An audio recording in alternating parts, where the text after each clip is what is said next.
você que está assistindo o AgriShow. Com você. No programa de hoje a gente fala com Orlando Melo de Castro, que é diretor do Departamento de Desenvolvimento de Cadeias Produtivas do MAPA.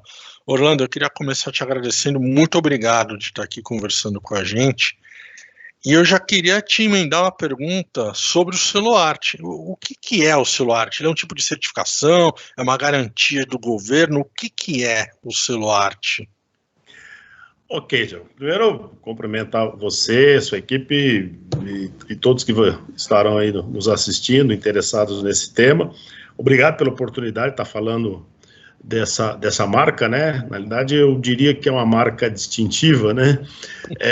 Para produtos artesanais de origem animal. Só recapitulando um pouco, né? Nós temos uma legislação que é de 1950,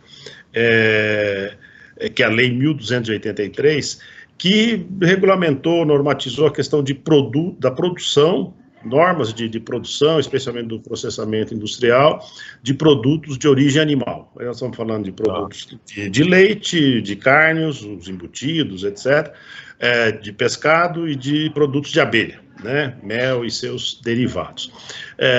Pois bem, então isso se normatizou na época quando o Brasil realmente vinha no processo de industrialização de produtos alimentícios de origem animal, dos enlatados, embutidos, etc. Se normatizou isso. Mas não houve nenhuma previsão sobre os produtos artesanais, que sempre existiram, é histórico, né? Isso, acho que até antes do Cabral chegar, os índios já processavam alguma coisa de forma manual, artesanal, já né? Tinham as suas abelhinhas que eles levavam de um lado para o outro. Isso mesmo. E isso, enfim, sempre existiu. Então não foi previsto nada para artesanais. E na época isso passou, esses produtos continuaram sendo comercializados, seus locais de produção, municípios, cidades e tal, e de alguma forma até clandestina em outras cidades. Isso todo mundo sabe disso, e todo mundo comprou e consumiu principalmente queijos e salames e etc.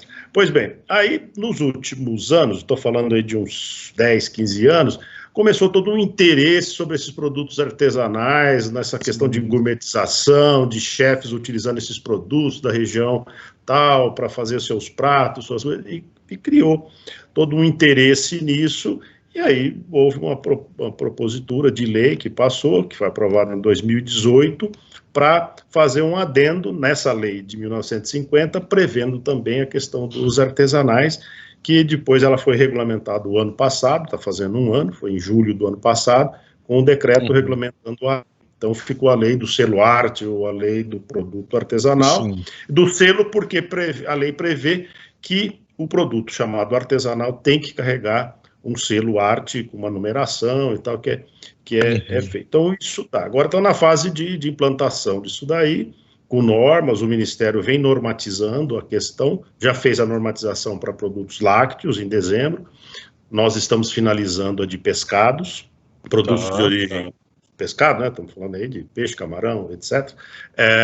E está em consulta pública a instrução normativa para produtos cárneos, né? Ou seja, derivados de carne, de diferentes espécies de animais de criação, né? A gente está falando de, por exemplo, bovino, suíno, aves também, aquela produção exatamente. De salame e outros embutidos. Perfeitamente, produtos processados. Agora, o que a lei prevê, que é importante? Ela prevê a questão das boas práticas da produção agropecuária. Ou seja, quem vai quer produzir queijo para obter um selo, primeira coisa são as boas práticas de produção da matéria-prima, do leite. Questão da sanidade do rebanho, vacinação, brucelose, tuberculose, aftose, aquelas coisas, condições higiênicas de produção, ordenha mecânica, aquelas coisas. E depois vem a parte do processamento. Isso. Teoricamente, a gente deveria saber. Isso, exatamente. Então, isso é fato. Então, isso agora já essas normas, que a gente fala, as instruções normativas e entes do que o Ministério vai soltando, prevê tudo isso, né? Então, hoje a gente já tem normatizado para lácteos, tanto que já tem, acho que para mais de 40 queijos já com selo Arte no Brasil, Minas, Pará, São Paulo, acho que outros estados aí também já concederam, mas o volume maior é de Minas Gerais, que é o principal produtor de queijo nosso, né? É sabido, né? Então é isso. Então eu acho que isso daí, Tiago, é um avanço que a gente tem no sentido de regulamentar um produto artesanal, né? E valorizar isso e agregar valor para o produtor, porque o selo, o que é importante? O selo garante comércio nacional. Então ele sai daquele comércio local para o nacional. E é uma forma também de enfrentar aí, né, dentro das suas limitações, a concorrência de fora, porque muitos dos queijos que entram aqui os queijos especiais da França, Espanha, Itália, Portugal, são produtos artesanais, que lá tem a marca de indicação geográfica ou de marca regional, né, e entram pesadamente aqui, com preços, de certa forma, mais altos, mas que tem o mercado. Como o artesanal também terá preço diferenciado, porque é um produto diferenciado. Só que eu digo, o artesanal não é para aquele queijo de todo dia do café da manhã, pode até ser, mas é aquele queijo especial para um momento especial, acompanhar um bom vinho no fim de semana, reunião de amigos, etc. É nesse sentido. Da mesma forma, o salame, as copas e outros embutidos que a gente, porventura, venha conceder o selo, né? Orlando, a gente estava conversando um pouquinho antes aqui da nossa entrevista, e você agora mencionou essa questão artesanal / regionalizado, né? Aqui no Brasil a gente teve uma conversa que durou muito tempo, que era a questão do queijo da canastra sair da canastra e outros queijos, né, na região do Cerro, que você também comentou, e produtos de outras áreas aqui no Brasil saírem das suas regiões e ganharem território nacional. Como é que fica esse trabalho de tirar do regional para o nacional do que é feito artesanalmente? Aí tem uma questão da fiscalização, você sabe, um produto de origem processado, de origem animal, para ganhar comércio nacional, ele tem que ter o CIF, né, o Sistema de Inspeção Federal, porque você tem 3 categorias de inspeção, é bom lembrar. Você tem o SIM, que é o Sistema de Inspeção Municipal, que permite a comercialização só no município de origem. Você tem o SI, que é o Serviço de Inspeção Estadual, que aí permite no estado todo, e o CIF, que permite o comércio nacional, né, que é emitido pelo Serviço de Inspeção Federal. Ok, entendo isso, ele ganha mercado. Agora tem o SISB, que é um sistema unificado, né, que também permite isso, e o Seluarte vai permitir que esse artesanal, que não tem o CIF, por exemplo, mas ele tem qualidades sanitárias, higiênicas, todas exigidas na produção. É que eu falo, o artesanal ele não é o mesmo padrão de um CIF, porque o CIF o que é? Ele exige os padrões de uma agroindústria, tá? De uma indústria de laticínio gigante aí, aqueles padrões, que é exigido também de um pequeno.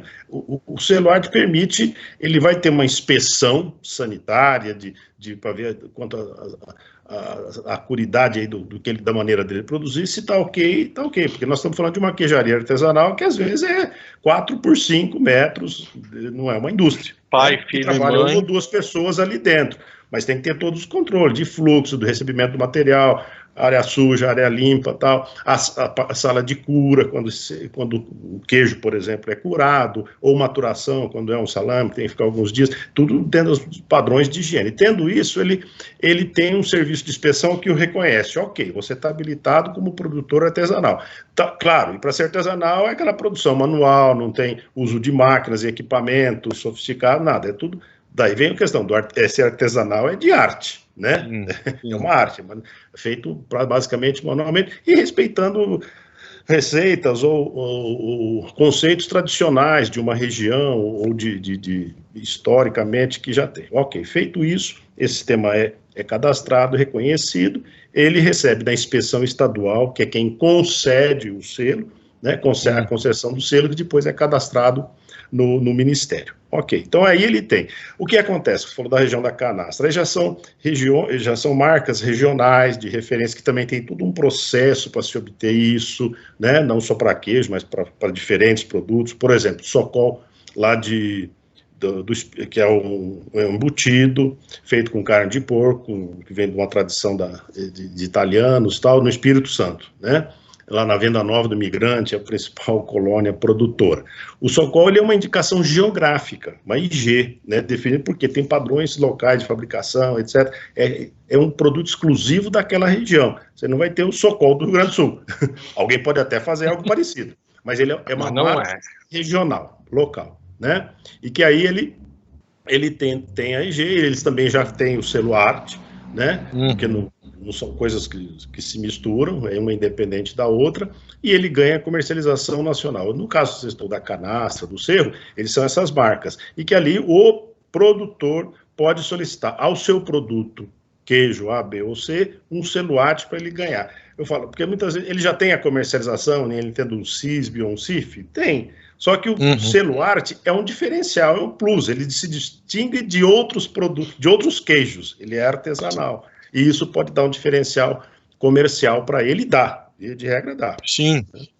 É isso o que é selo importante. Arte não é o selo arte ele não substitui as outras certificações, como você falou, ele é um plus. Ele é um plus. Ele é um diferencial de mercado.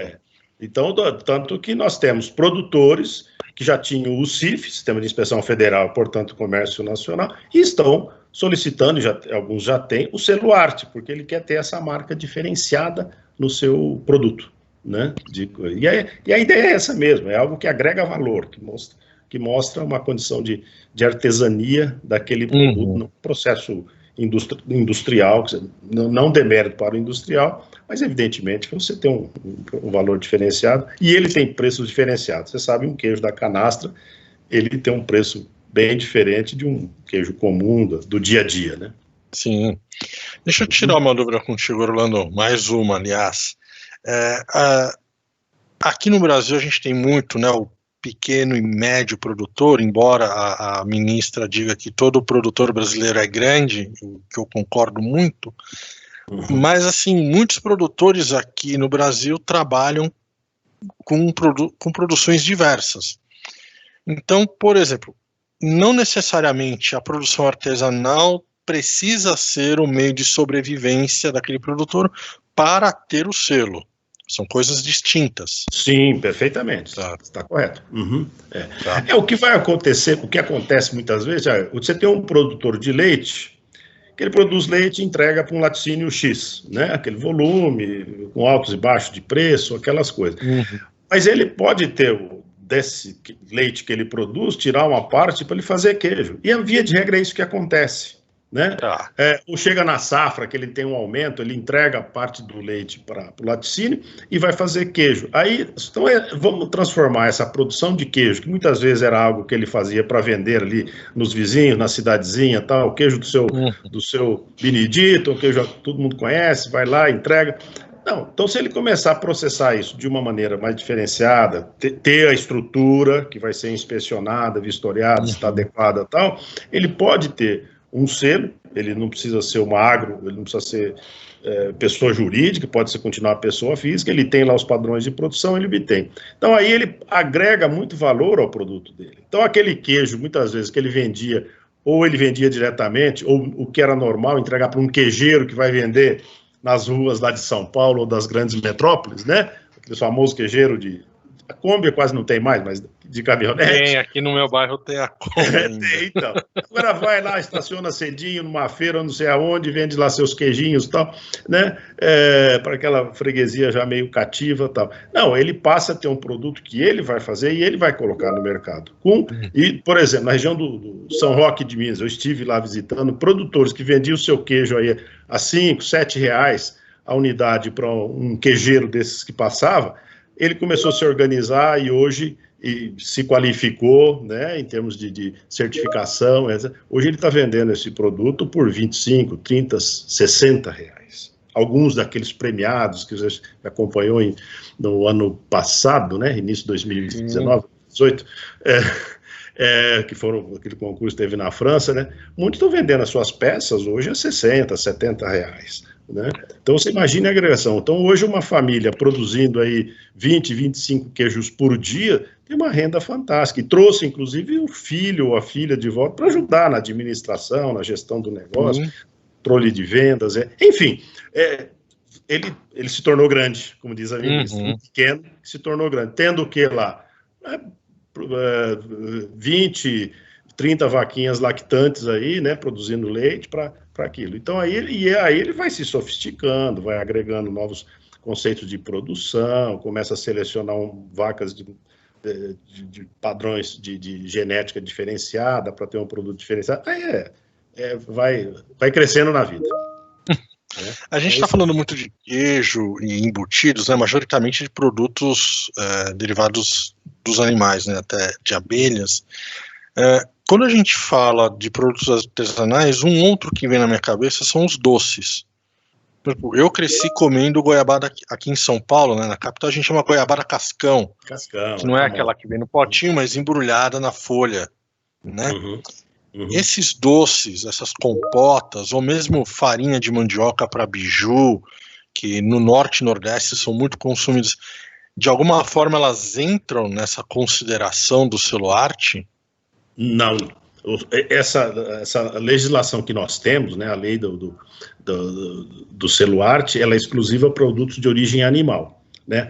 Produtos de origem vegetal tem um outro caminho que já é normatizado, regulamentado. Mas foi bom você colocar. Tem surgido demandas nesse sentido, de ter um selo arte ou de artesanal para produtos de origem vegetal, doces, compotas e outros, né?